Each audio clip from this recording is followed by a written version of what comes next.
কোনো রকম ঝামেলা ছাড়া একদম পারফেক্ট ঝরঝরে বাসন্তী পোলাও, তাও আবার রাইস কুকারে কিভাবে করবেন আমার এই ভিডিওটি শেষ পর্যন্ত দেখে জেনে নিন। তবে ভিডিওটি দেখার আগে অবশ্যই একটি লাইক দিয়ে ভিডিওটি দেখা শুরু করবেন। তাহলে চলুন আজকের ভিডিওটি শুরু করছি। প্রথমেই পায়েস পাতা নিয়ে নিলাম। পায়েস পাতা একদিন পোলাওতে দিয়ে দেখবেন কত সুন্দর একটা সুগন্ধি আসে। গোবিন্দভোগ চালটাকে ভালোভাবে ধুয়ে নেওয়া হলো।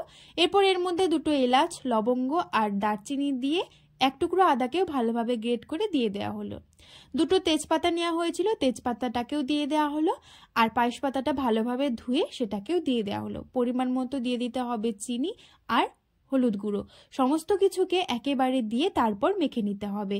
এরপর দিয়ে দেওয়া হলো ওই একটুখানি সাদা তেল, গরম মশলার গুঁড়ো আর 4 চামচ মতো গুঁড়ো দুধ। আপনারা কি আগে কোনোদিন এইভাবে রাইস কুকারে পোলাও করেছেন? তাহলে সেটা অবশ্যই আমাকে কমেন্ট করে জানাবেন। রাইস কুকারে পোলাও বানানোটা কিন্তু ভীষণ সহজ, আর এটাতে খুব একটা ঝামেলা নেই, কারণ সব কিছু একেবারে একসঙ্গে দিয়ে তারপর পরিমাণ মতো জলটা দিয়ে দিলেই হয়ে গেল। একটুখানি ঘি আর লবণ দিয়ে দিলেই হয়ে গেল সব কিছু উপকরণ দেয়া। ভালোভাবে মেখে পরিমাণ মতো জল দিলেই হয়ে গেল। তবে আপনারা জলের পরিমাণটা এইভাবেও দিতে পারেন যে 1 কাপ চাল হলে 2 কাপ জল, সেই পরিমাণে দিলেও কিন্তু একদম সুন্দর রাইস কুকারে ঝরঝরে পোলাও হয়ে যাবে। আর আমি যেভাবে দেখিয়েছি সেই আইডিয়াটা যদি বুঝতে পারেন তাহলে এইভাবেও দিতে পারেন। একদম চালের তলা থেকে জলের ওপর পর্যন্ত এই পরিমাণ ছিল, আর চালের ওপর থেকে জলটা ছিল এই পরিমাণে। এরপর ঢাকনা দিয়ে বসিয়ে দেওয়া হলো, সুইচটা অন করে দেওয়া হলো, হয়ে গেলে তো একা একাই অফ হয়ে যাবে।